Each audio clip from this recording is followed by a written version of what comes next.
What was that? What in the world was that? What in the world did we just watch? What in the world did we just watch? Manchester United lose to Hull City 2-0 on the first day back. Their first day back in the Premier League. They waited 9 years for them to come back in the Premier League.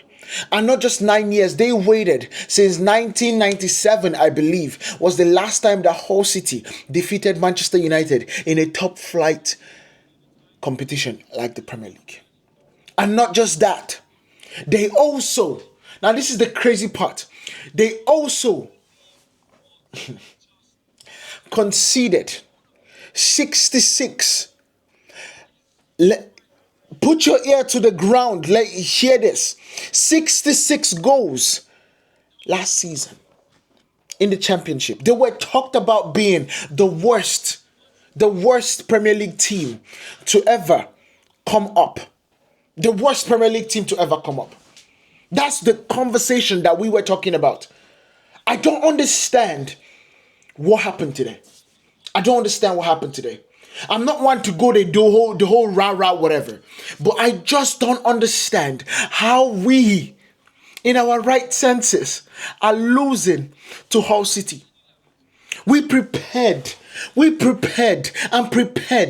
it all feels like the entire preparation that we did in the preseason all got negated by one game. Because we looked like a shell of ourselves. Nothing was working today. No connections worked in the midfield. Connecting the defense to the forward did not work. Every single person in that goddamn pitch was absolutely apart from themselves. They did not play well whatsoever. The only person I can give credit for is Tielemans and Shea Lacey. Mateus Cunha was trying really hard, but it wasn't coming off. He was trying really hard, but it wasn't coming off. But before I go into the players, let's talk about the few things that we need to start with Michael Carrick. We came into this season with a very few amount of players that had played multiple preseason games. Very few. We started this game. So let's break it down. Luke Shaw played multiple preseason games. Aiden haven't played multiple preseason games. Harry Maguire played multiple preseason games. But guess who? Mazraoui played 1.5 preseason game.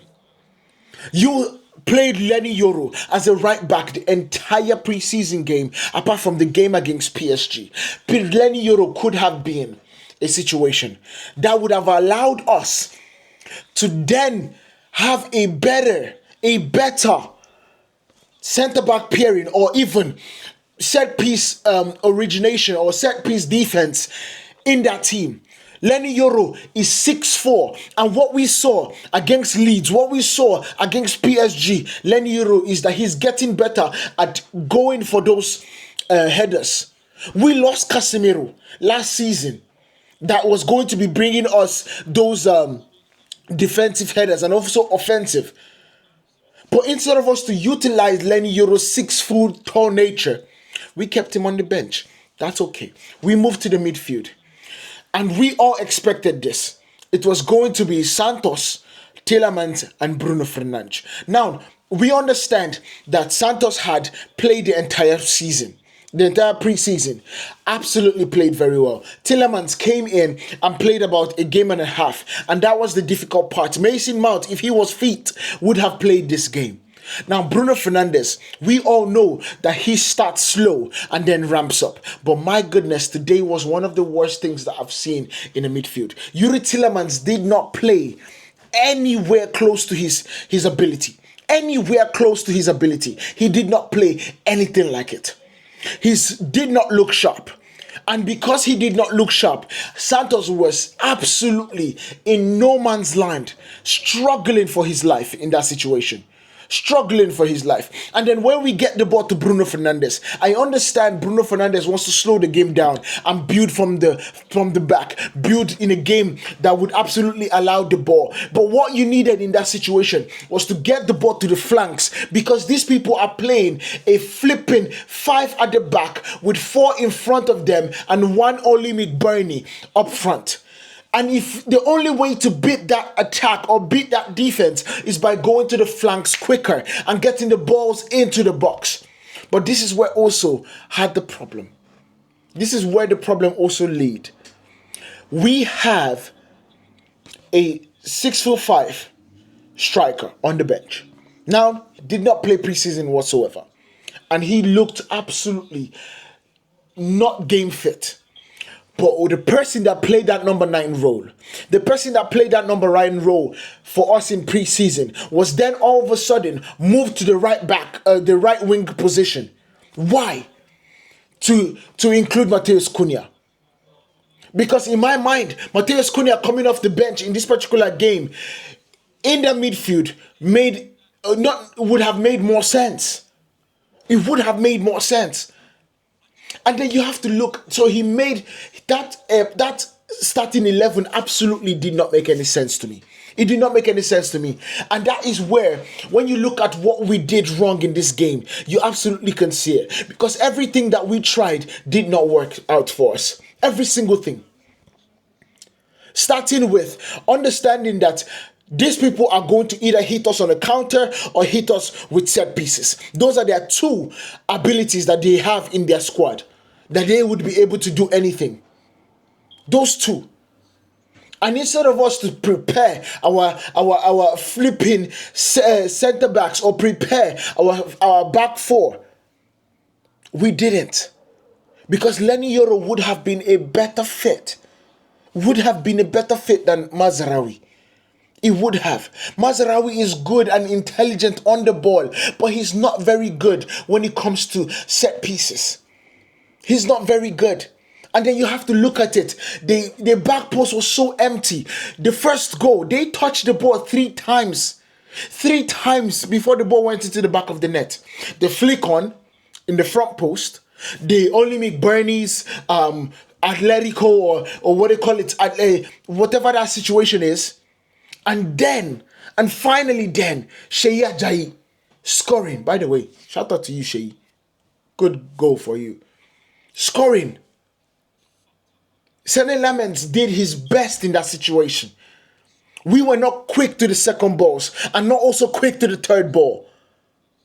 That was where we got and lost that first half. Then the second situation came as a set piece. Mendy, if I'm not mistaken, Mendy is a 6 foot tall player?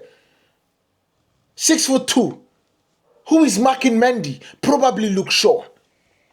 Probably flipping Luke Shaw. How in the world are we letting Luke Shaw and short players mark Mendy? I have no idea. Understandably, I am literally perplexed about this situation. Manchester United coming into this race was meant to absolutely be going for the juggernaut. The whole goddamn Premier League is in flux. Start right. Start stacking up. I was thinking that we were going to get at least 9 points from the first 3 games. That was what I was thinking we were going to get. But we allowed these people come into our... Oh my God. I don't know what to say. She mad abi. She una don't dey craze. I was excited that football is back. But now I'm dreading the fact that Manchester United is ruining my weekend. I'm dreading that fact. They have ruined my weekend. And let's not get it twisted. Let me talk about this a little bit better. Let's calm down. Man United had a problem today, and the problem was creating an opportunity, a clear-cut opportunity. That was where the problem was today. There was no big chance created for me. No big one. And that's where the problem laid today. Because yes, we were able to make passes. Yes, we were able to hold the ball. Yes, we were able to get the possession. Yes, we were able to walk our balls around the team, build from the back. But the problem was, the team could not figure out that the best way to defeat a team sitting back in a low block is by getting that ball to the flanks. And this is also where the problem lies. When we got the ball to the flanks to Luke Shaw, or got the ball to the flanks to Mazraoui, the balls into the box did not land on our players' head often enough. It did not. And that's why I'm beating the drum. A lot of people are going to be talking about Lewis Hall. Bone Lewis Hall. Lewis Hall doesn't seem realistic right now. Go get David Rum. Go get David Rum. And while you get David Rum, he is perfect in putting the ball in Benjamin Šeško's head. When Benjamin Šeško came into the second half, we saw balls going in in terms of crosses. And none of them was right enough. None of them was to Benjamin Šeško's head. Benjamin Šeško, of course, was missing a lot of times, but for the love of God, we allowed Egan to be the boss in that defense, to get every ball, to clear every ball. I don't understand it. Bro, this is John Egan, 6'1". Benjamin Šeško is 6'5". How are you allowing a 6'1" man out jump you or get to the ball before you? But I can't blame you. You are not fresh. You are not fresh. But that also then have to go back. It has to go back to the owners. Have you seen the lack of that we have? We lack a left back that can do the defensive duty and also do the offensive duty.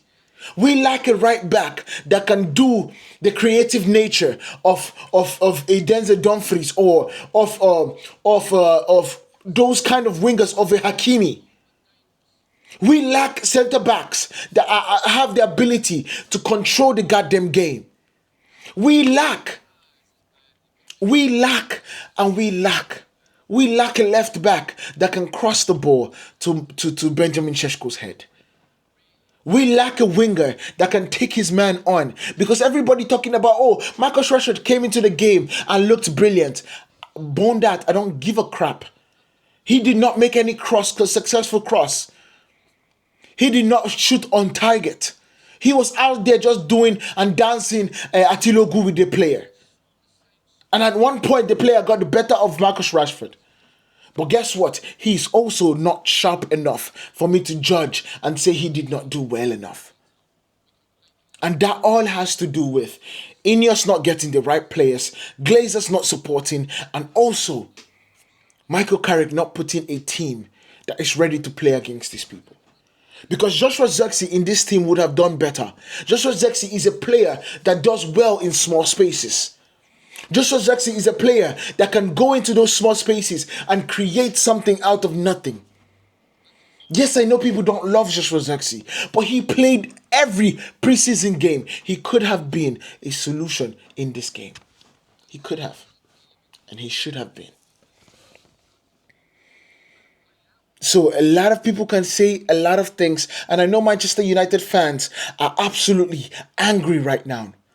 But guys, let's calm down a little bit. I saw the first goddamn Carrick out on the chat today. Let's calm down a little bit. I can be mad at the players the way they played. I can be mad at Michael Carrick the way he set up this team. I can be mad at the tactics from whichever set up the tactics today. But one thing I'm absolutely mad at more is the players on the pitch not being able to figure out, not being able to put a string of passes together, not being able to absolutely find a 6'5" striker in the second half. That I am mad at. That right there, I am absolutely disappointed at. But you guys let me know in the chat. Let me know in the comment section what you guys think about this. We are in for a long season if this is the way we are going to be playing. We are in for a long one. But make sure you guys hit that subscribe button, hit that follow button, and I'll see you guys in the next one. Peace.